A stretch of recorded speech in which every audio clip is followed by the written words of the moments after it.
In the skies above China, a quiet revolution is taking place. A brand new jetliner is preparing to challenge a global icon. But can it take down a titan that has ruled the skies for decades? Meet the COMAC C919, China's ambitious answer to the West's aviation giants. And standing in its way, the Boeing 737 MAX, one of the best-selling commercial aircraft of all time. One is new, nationalistic, and largely unknown outside Asia. The other is battle-tested, controversial, and certified to fly nearly anywhere on Earth. In this video, we'll uncover how the C919 was born from China's dream of aviation independence. How does it compare to the 737 MAX in design, safety, and performance? And what most people don't know about the C919's hidden weaknesses and surprising strengths. You'll discover why this isn't just a story about two airplanes, it's about a geopolitical clash at 35,000 feet. And by the end, you'll know whether the C919 is a serious contender or just a paper plane. So sit back, turn up the volume, and welcome to Airplane Curious, your home for deep dives into the world of aviation. If you love planes, engines, and everything that flies, hit that subscribe button now so you never miss a takeoff.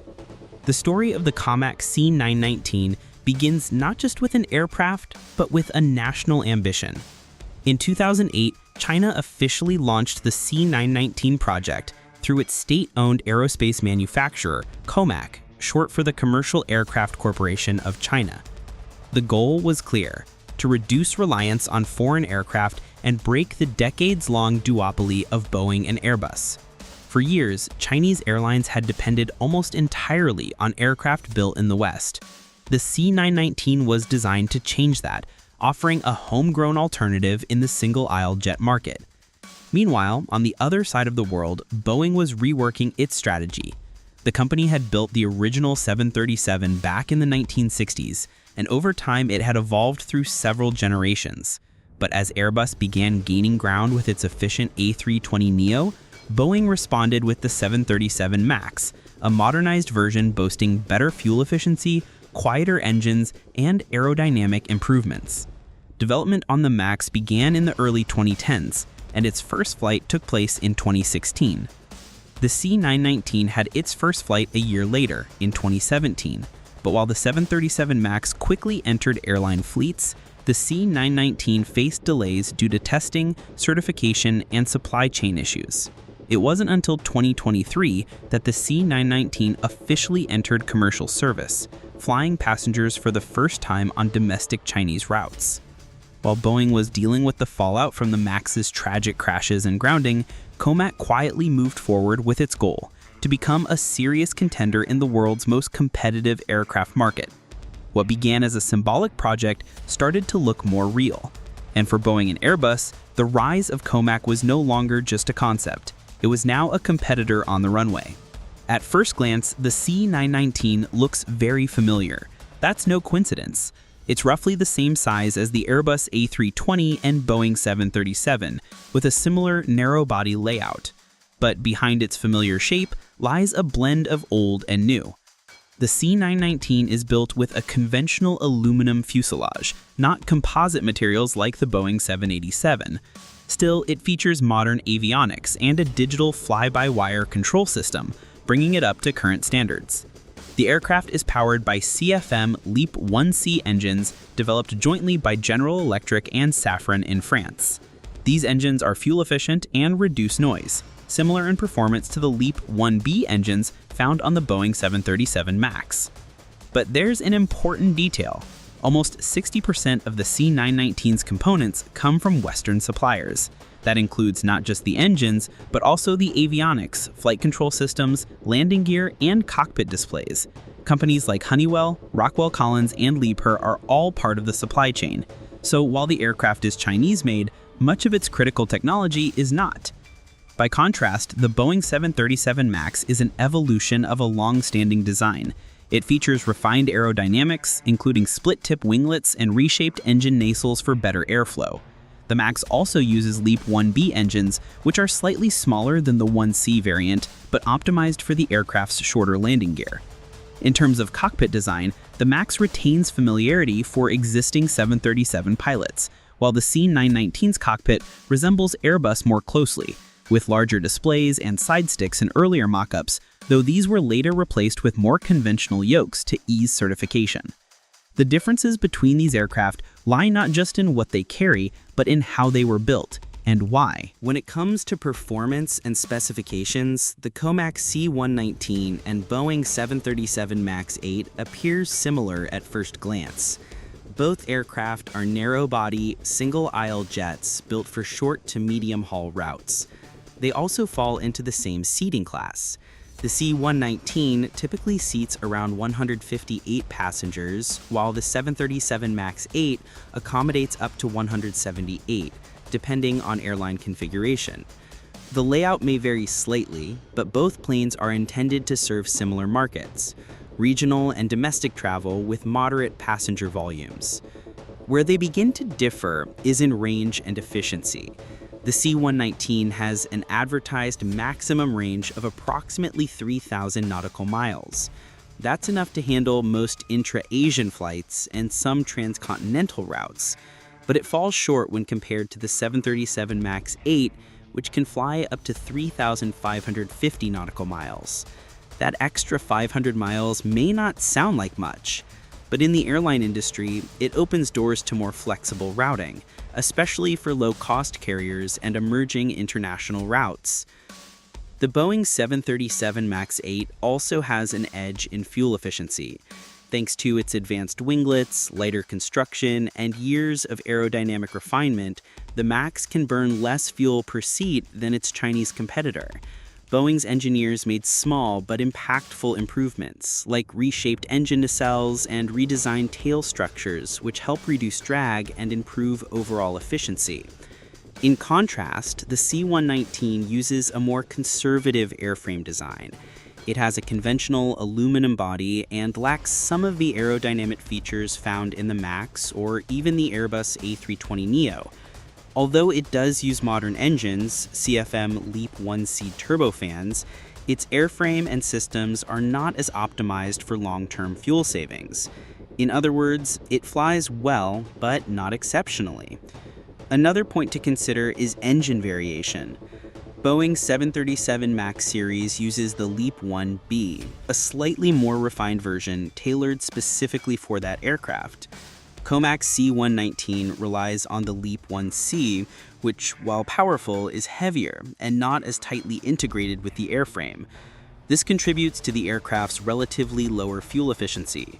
From the outside, the C919 and 737 MAX 8 look like equals, but under the surface, subtle design choices, aerodynamic tweaks, and decades of engineering experience give the MAX a measurable lead in performance. The journey of an aircraft does not begin with its first flight. It begins with certification, and for the COMAC C919, this has been one of its most complex battles. In September 2022, the C919 was granted a type certificate by the Civil Aviation Administration of China, or CAAC. This allowed COMAC to begin deliveries to domestic airlines. It marked a major milestone for China's aerospace industry, a signal that the country could design and build a passenger jet that meets local safety standards. But outside of China, the story changes. COMAC has been working with the European Union Aviation Safety Agency, or ESA, in hopes of achieving European certification. This process, however, is slow. Aviation experts estimate that full ESA approval may not happen until 2028 or later. And as of now, there are no active plans for the C919 to be certified by the U.S. Federal Aviation Administration, or FAA. This creates a major obstacle. Without certification from major Western regulators, the C919 cannot fly for most international airlines nor operate on global routes. It limits the jet's reach, making it viable mainly within China or in countries closely aligned with Beijing.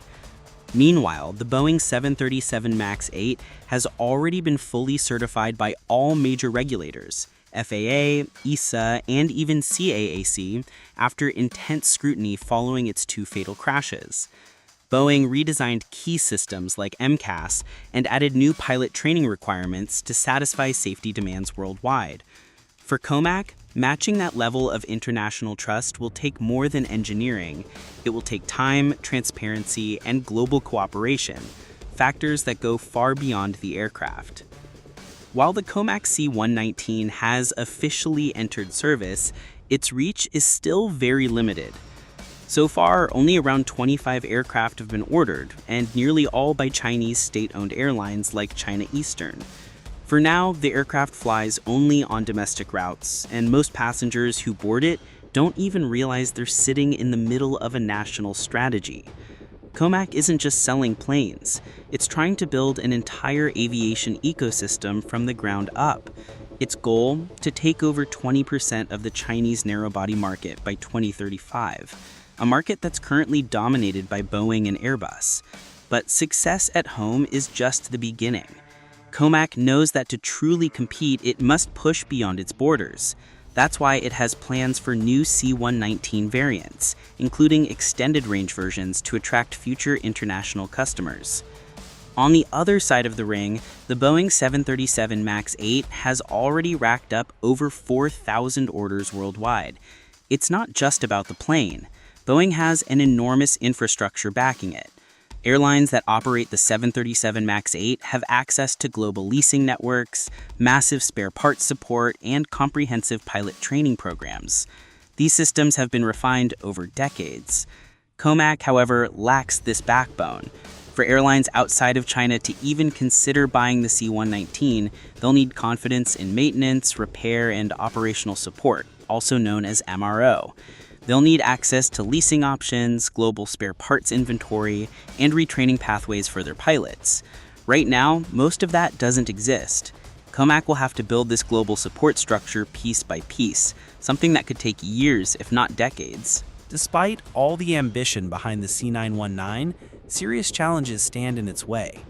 First, the aircraft still depends heavily on Western technology.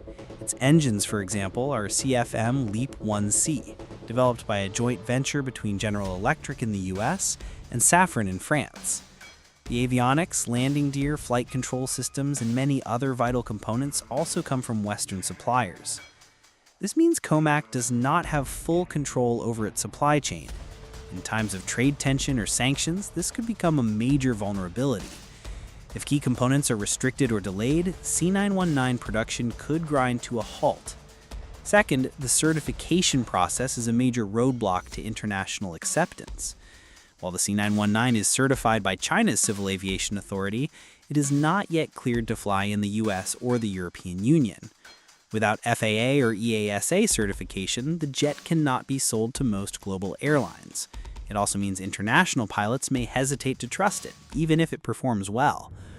Full Western certification is not expected until at least 2028, and that timeline could slip. Until then, the C919 is grounded outside China, regardless of how capable it is.